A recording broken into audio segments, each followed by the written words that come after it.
हो। Thank you sir.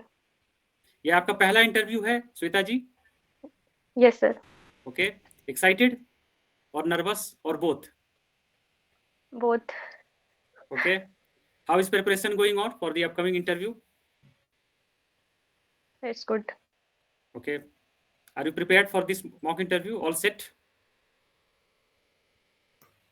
I am trying to. Okay, okay. Let's start. So, okay do introduce yourself. Sir, can I talk in Hindi? Yeah, you can. Okay sir, thank you. Sir, without name और with name? Without name, of course. Okay sir. Sir, मैंने अपना primary education campus public school Pusa से किया है। फिर मैंने अपना 10+2 भी कैंपस पब्लिक स्कूल से ही किया है। देन आफ्टर ग्रेजुएशन मैंने एमडीडीएम कॉलेज मुजफ्फरपुर से किया है।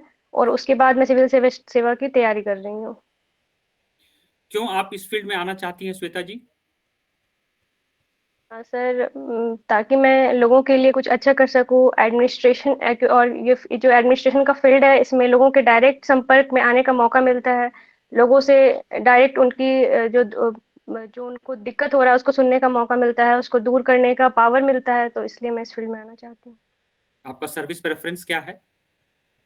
तो मेरा सर्विस प्रेफरेंस है फर्स्ट पे BS. BES, Bihar education service की हाँ। बात कर रही हैं? Yes sir.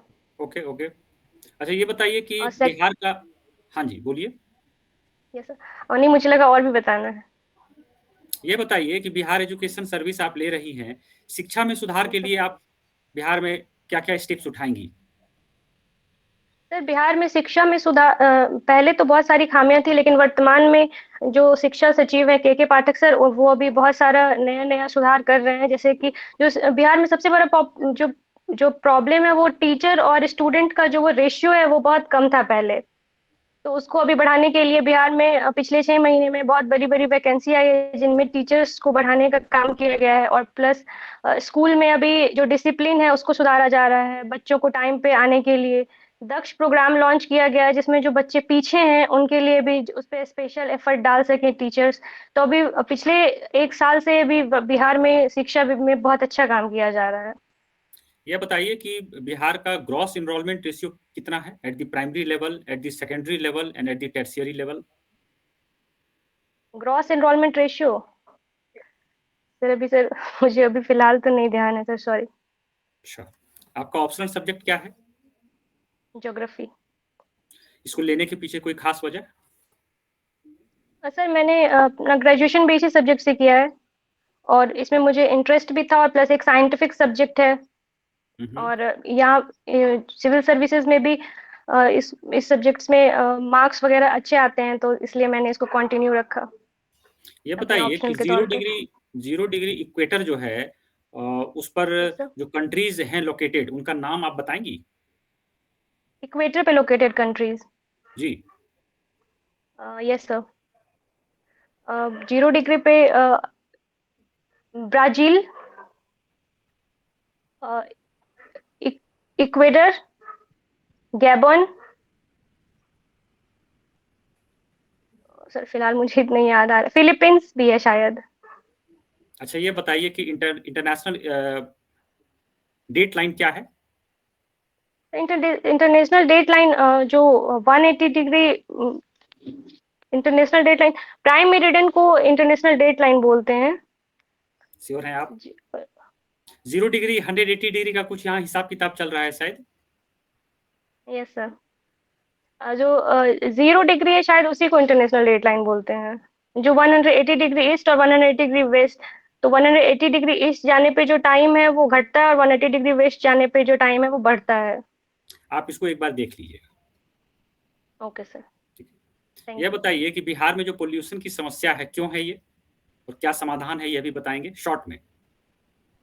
सर, बिहार में मुख्यतः जो है वो डस्ट पोल्यूशन का सबसे बड़ा समस्या है, बहुत ज्यादा वहाँ धूल है। हम्म। और पर्टिकुलेट मैटर PM 2.5 वगैरह का भी वहाँ समस्या है। तो उसके लिए अभी पिछले साल ही कुछ सरकार ने वो जो धूल जिससे जो व्हीकल आती है जिससे धूल बैठता है, उसके लिए वो कुछ मशीनें आयात किए थे, लेकिन अभी प्रॉपर नहीं है। तो भी इस दिशा में काम करने की जरूरत है। अच्छा, पानी का प्रदूषण भी बिहार में है क्या? आर्सेनिक का कंटेंट यस ज्यादा सर। है? Yes sir. क्या है वो? यूरेनियम का और आर्सेनिक का पानी में कंटामिनेशन बिहार में पाया गया है। अच्छा, उसका समाधान क्या है, कृपया हमें यह बताएं। सर उसके लिए समाधान जल जीवन हरियाली में हर घर तक नल का जल है, जिसमें कि जो पानी जो दिया जा रहा है वो एट ए डेप्थ, उसका डेप्थ बढ़ा के जो ग्राउंड वाटर है वो दिया जा रहा है, तो जिससे कि स्वच्छ पानी मिलेगा। बहुत अच्छा। अभी फिलहाल सरकार की स्कीम है। 7 निश्चय योजना पार्ट 2, अगर आप हमें हमें यस सर। बताएंगी 7 इसके यस लक्ष्य सर। क्या क्या हैं?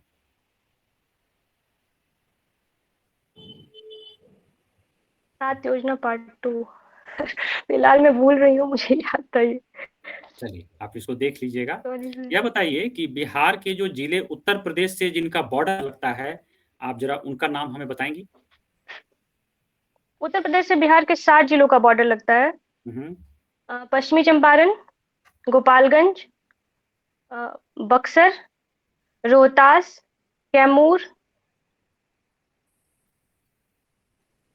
और भी 2 जिले हैं सर। झारखंड का आप बता दीजिए, झारखंड से जो बॉर्डरिंग डिस्ट्रिक्ट्स हैं बिहार के, वो बता दीजिए। झारखंड से जमुई, बांका, नवादा, फिर और भी। चलिए, एक अंतिम प्रश्न हमारी तरफ से, अपने व्यक्तित्व के 3 स्ट्रॉन्ग पॉइंट्स हमें बता दीजिए। Sir 3 strong point, I am compassionate, लोगों के लिए इमोशनल, और और दृढ़ निश्चयी हूँ सर, जो करना है वो करके रहना है। और 3 वीकनेसेस आपके पर्सनैलिटी के। सर वीकनेस तो फिलहाल मुझे अपने में कोई वीकनेस नहीं लगता है होगा। चलिए, over to Bhavna ji, please ask questions.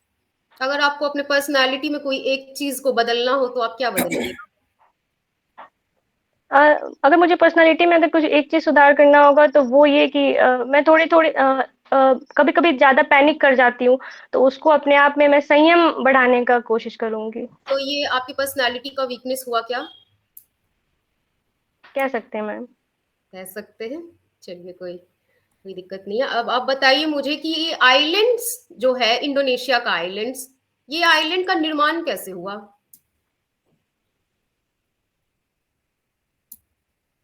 Hello. Shweta sorry ma'am, जी, मुझे आपकी आवाज नहीं आ रही थी। आइलैंड्स का निर्माण कैसे हुआ? ये जो इंडोनेशियन आइलैंड्स है उसका निर्माण कैसे हुआ, शॉर्ट में बताइए हमें। आइलैंड्स का निर्माण, वो जब पैंजिया, पहले पैंजिया और पैंथलासा का वो जब वो टूट रहे थे, तो उसमें जो अलग अलग, जो एक गोंडवाना लैंड हुआ, एक अंगारा लैंड हुआ, जब अंगारा लैंड की तरफ जब जो भी बड़े बड़े जैसे नॉर्थ अमेरिका वगैरह जब उसके बने, तो जो उसके छोटे छोटे टुकड़े जो अलग अलग रह गए, उनसे आइलैंड्स का निर्माण हुआ। अच्छा, तो ये एक या फिर जब volcanic eruptions, sorry ma'am. Convection current theory क्या है? कन्वेक्शन करंट थ्योरी है मैम, जो भूपर्पट्टी के नीचे जो हमेशा एक करंट्स जो है वो फ्लो कर रहे हैं, जैसे कि मेंटल में जो लिक्विड है, जो एस्थेनोस्फेयर है, उसमें लगातार वो चर्निंग होते रहता है, जिससे कि जो करंट्स है वो ऊपर की तरफ फ्लो होते रहते हैं, तो उससे जो एक हमारे शायद टीआर होम्स का ये थ्योरी है, कन्वेक्शनल करंट थ्योरी, उनसे भी ये मानना है कि जो जो कन्वेक्शन करंट्स फ्लो कर रहे हैं उनसे लगातार जो है वो निर्माण होते रहता है वो क्रस्ट का। आप एक बार नाम देख लीजिएगा जिन्होंने दिया था, आर्थर होम्स, ठीक है।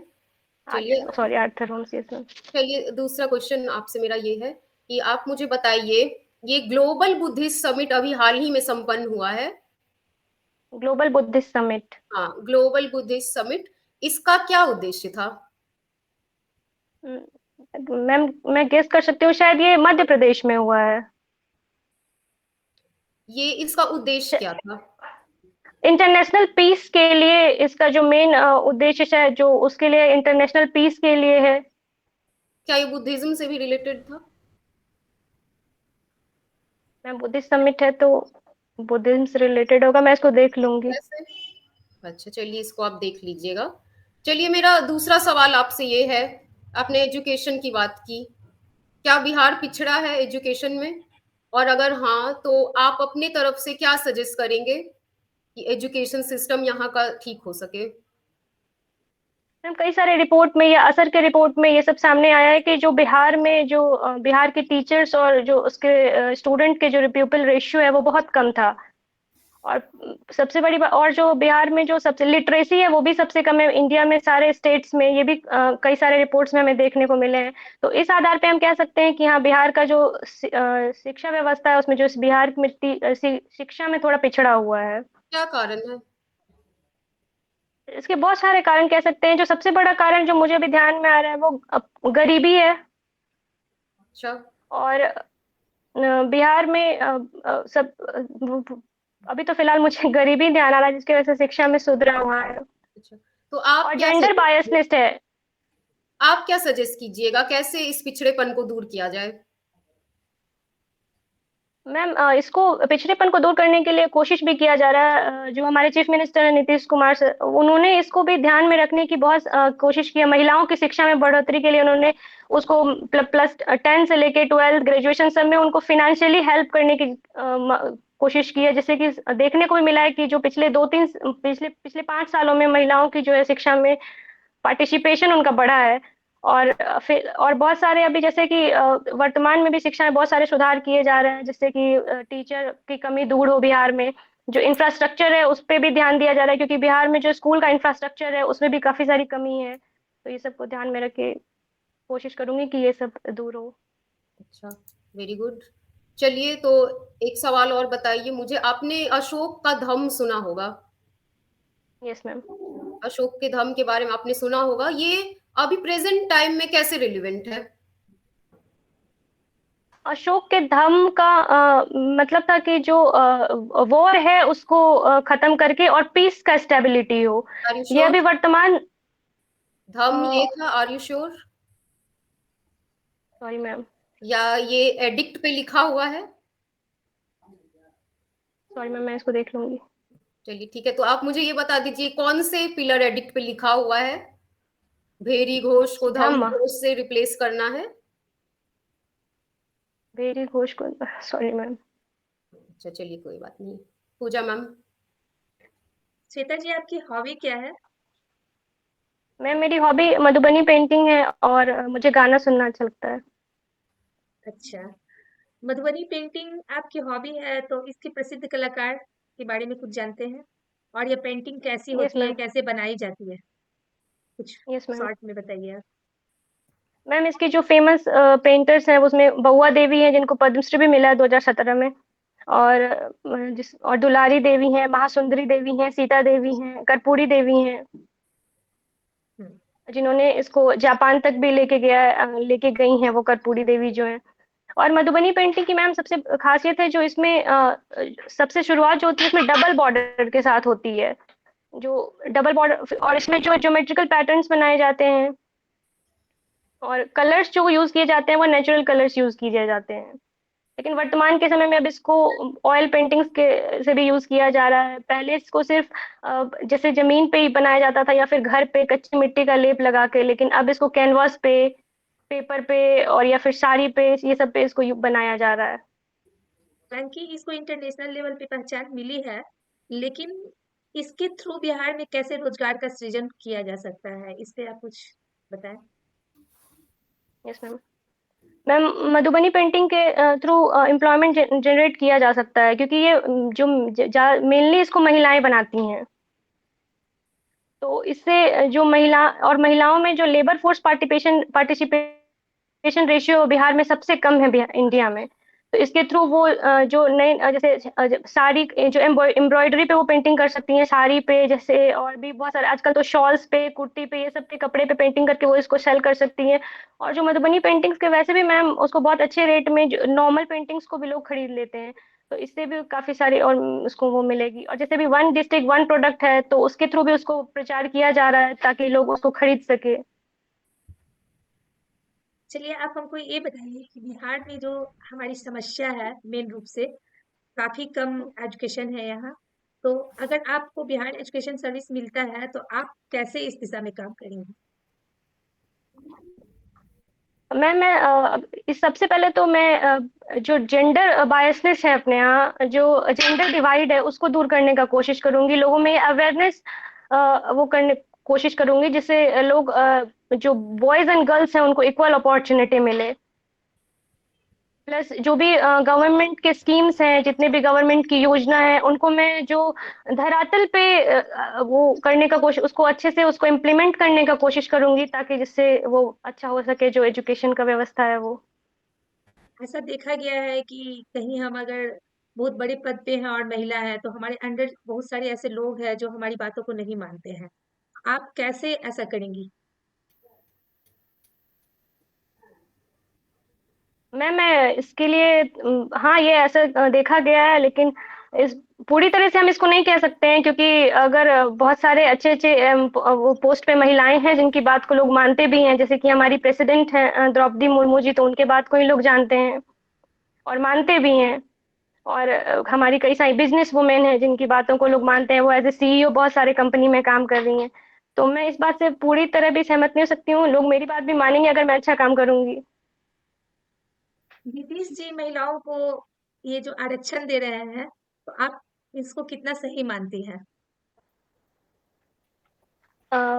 मैम, बिहार में जो जेंडर बायसनेस है वो किसी से भी छुपा हुआ नहीं है। शुरू से ही ये चीज हर फील्ड में देखा गया है, वो इधर एजुकेशन में हो या फिर किसी भी फील्ड में वो देखा गया है। तो श्री नीतीश जी का जब शुरू से ही वो आए थे, तो उनका ये कहना था कि मैं महिलाओं के लिए काम करूंगा, उनको इक्वल अपॉर्चुनिटी दूंगा हर एक लेवल फील्ड में। तो वो उनका महिलाओं को ये आरक्षण देना तो मेरे हिसाब से जायज है, क्योंकि तभी उनको एक लेवल प्लेइंग फील्ड में लाया जा सकता है, क्योंकि वो बहुत पिछड़ी हुई हैं अभी।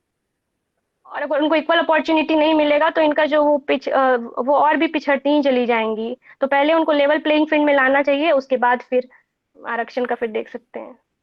अच्छा, भारत को कितने कृषि जलवायु प्रदेशों में बांटा गया है?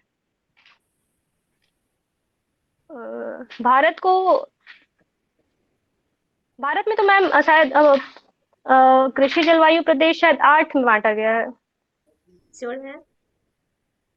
या फिर 15, I am not sure ma'am, मैं देख लूंगी। अच्छा, चलिए, इको फार्मिंग क्या मैम होता एक्चुअली है? मैंने यस मैम, ज्योग्राफी आपका ऑप्शनल है, यस मैम। इसीलिए आपसे ये प्रश्न पूछा गया। इको फार्मिंग क्या होता है? इको फार्मिंग, जी ये सर ये मैम शायद वो जो एनवायरनमेंट के साथ जो समन्वय बनाते हुए जो फार्मिंग की जाती है उसको इको फार्मिंग कहते हैं। हरित क्रांति के कुछ नकारात्मक प्रभाव भी पड़े हैं, इसके बारे में आप कुछ कहना चाहेंगी? हरित क्रांति के, यस मैम, हरित क्रांति के सकारात्मक प्रभाव तो हम लोग सभी लोग जानते हैं, क्योंकि जो ये सबसे बड़ा जो पॉजिटिव था, वो इन्होंने जो India ship to mouth economy थी इंडिया की, इससे इंडिया आज नेट एक्सपोर्टर इकोनॉमी बन गया है। हालांकि इसके बहुत सारे नेगेटिव खामियाजा भी हमें भुगतने पड़े हैं, क्योंकि जो ग्रीन रिवॉल्यूशन था वो एक बहुत ही कम स्टेट्स में वो सफल हो पाया, उसी जगह पे उसको ज्यादा फोकस किया गया। इससे जो और भी बहुत सारे कृषि राज्य हैं वो पिछड़ते चले गए, और बहुत ज्यादा पिछड़ गए हैं। और इसका सबसे बड़ा जो मेन प्रॉब्लम हुआ, वो जो इसमें फर्टिलाइजर बहुत ज्यादा यूज किया गया, जिससे वहाँ की पानी, वहाँ का सॉइल सब पॉल्यूट हो गया है। और इसकी वजह से पंजाब में यूरेनियम का इतना ज्यादा मात्रा बढ़ गया है कि वहां से लेके राजस्थान तक एक कैंसर एक्सप्रेस चलानी पड़ गई है। तो ये सब ग्रीन रिवॉल्यूशन का नेगेटिव इम्पैक्ट के तौर पे हम देख सकते हैं। अभी तो बातें हो रही है जीएम फसल की, तो आप इसको कहाँ तक सही मानती हैं? मैम, जीएम फसल में तो अभी तक फिलहाल इंडिया में शायद बीटी कॉटन को ही अभी मिला है एज वो उसको ग्रो करने के लिए। बाकी अभी मस्टर्ड पे, ब्रिंजल पे बात चल रही है। हाँ, बातें तो तो हो अभी रही जब हैं, तो आप इसे कहाँ तक सही मानती हैं? मैम, अगर कॉटन की देखी जाए तो कॉटन के से तो फार्मर्स को बहुत फायदा हुआ है, जैसे कि उन लोगों को बॉलवर्म पेस्ट वगैरह से बहुत ज्यादा पहले नुकसान हो जाता था, तो उससे उन लोगों को मॉडिफिकेशन से थोड़ा उससे मतलब उससे उनमें सुधार आया है। बस क्या ही। अच्छा, आप मुजफ्फरपुर से बिलोंग करती हैं, वहाँ का फेमस चीज क्या है? मुजफ्फरपुर, ग्रेजुएशन मैं आपने मधुबनी से मुजफ्फरपुर बिलोंग से करती किया? हूँ। अच्छा, मुजफ्फरपुर से हाँ, ओके किया। मैम, ओके मैम, लीची है मुजफ्फरपुर का फेमस। और इससे कुछ प्रॉब्लम्स आया था बीच में, यस मैम, क्या था वो? Acute encephalitis syndrome, AES. क्यों हुआ इसे था ये? मैम ये जो भूखे पेट बच्चे लीची खा लेते थे या फिर बहुत ज्यादा लीची खा लेते थे, इससे उनमें ग्लूकोज का लेवल बहुत ज्यादा बढ़ जाता था या फिर बहुत ज्यादा घट जाता था, उससे ये सिम्टम्स आई थी शायद। चलिए, आपका इंटरव्यू ओवर होता है और आपके इंटरव्यू के बारे में क्या खास चीजें रही, पहले आनंद सर इसके बारे में डिस्कशन करेंगे। आप अच्छे कैंडिडेट हैं, आपका ओवरऑल अच्छा है, आपका बेसिक्स बहुत अच्छा है, लेकिन ये चीज है श्वेता सिंह जी कि आपको थोड़ी और मेहनत करनी होगी। जैसे कि आपका जो ऑप्शनल सब्जेक्ट है उस पर थोड़ा सा आप काम कर लीजिएगा, हालांकि उस पर आपकी अच्छी पकड़ सर है, एक्चुअली लेकिन मैंने अभी उसको रिवाइज नहीं किया है, ज्योग्राफी को जो भी मैं अभी बोल रही थी, एक्चुअली मैं आज के लिए प्रिपेयर भी नहीं थी कि आज मेरा इंटरव्यू हो जाएगा, तो आपने आज बोला तो मैं दे दिया इंटरव्यू, बट मैंने ज्योग्राफी के लिए अभी कुछ भी रिवाइज नहीं किया है। हाँ, तो थोड़ा सा प्रेपरेशन आप कर दीजिएगा तो और अच्छा आपका मॉक इंटरव्यू हो जाएगा। आपका बेसिक्स बहुत अच्छा है, आप बहुत अच्छा बोलती हैं, आपका फेशियल एक्सप्रेशन बहुत अच्छा है, the fact that you remain happy and it shows on your face while speaking in the interview, that is your strong point. यह दिखाता है कि आपका जो इनर कॉन्फिडेंस है बहुत अच्छा है, और चूंकि इंटरव्यू में कॉन्फिडेंस का टेस्ट होता है तो यहाँ पर आपको अच्छे नंबर मिलेंगे, that is beyond doubt. And as I said कि आप अपने ऑप्शनल सब्जेक्ट को रिवाइज कर लीजिएगा और थोड़ा सा जो है स्पीकिंग प्रैक्टिस कीजिए ताकि फ्लो जो है वो इंटरव्यू के लिए वो आपका आ जाए। Overall a very potential candidate, अच्छे नंबर मिलेंगे आपको। Thank you sir. Over to Bhavna ji. Shweta Singh ji, आप एक अच्छी मैम। कैंडिडेट है, जैसे कि सर ने कहा आपका हैप्पीनेस दिखता है आपके चेहरे पे, ये अच्छी बात है, लेकिन जब आप आंसर नहीं जानते हो तब हैप्पीनेस इतनी ज्यादा नहीं दिखनी चाहिए, ठीक है ना? तो थोड़ा सा ये जो होता है वो निगेटिव इम्पैक्ट डालता है। आप बोलिए कि सॉरी सर, मुझे नहीं इसके बारे में जानकारी है, क्योंकि एक चीज हमने नोट किया कि आप शायद टर्म का यूज बार बार कर रहे हो, शायद ये था, शायद वो था, ठीक है, ये मत कहो, ठीक है ना? और अगर आपको गेस करना है तो आप परमिशन ले लीजिए, उसके बाद गेस करिए, ये शायद इतनी बार मत यूज कीजिए, ठीक है? एक चीज और, जब ग्लोबल बुद्धिस्ट समिट के बारे में मैंने आपसे पूछा कि क्या इसका बुद्धिज्म से कोई रिलेशन था, तो आपने कहा अगर बुद्धिस्ट समिट था तो होगा ही नहीं, ये मत कहिए, ठीक है? अगर आपको नहीं पता है तो आप सॉरी बोल के सीधे आगे निकल जाइए। अदर देन दैट आप बहुत अच्छी कैंडिडेट है, फ्लो ठीक है, बस थोड़ा सा और मुझे लगता है कि आपको बोलने का प्रैक्टिस थोड़ा करना पड़ेगा, ठीक है मैम? जैसा सर ने और थैंक यू। मैम ने कहा, मैं उससे सहमत हूँ। आप एक अच्छी कैंडिडेट हैं और आपका सिलेक्शन होगा। हम आगे भी आपका इंटरव्यू लेंगे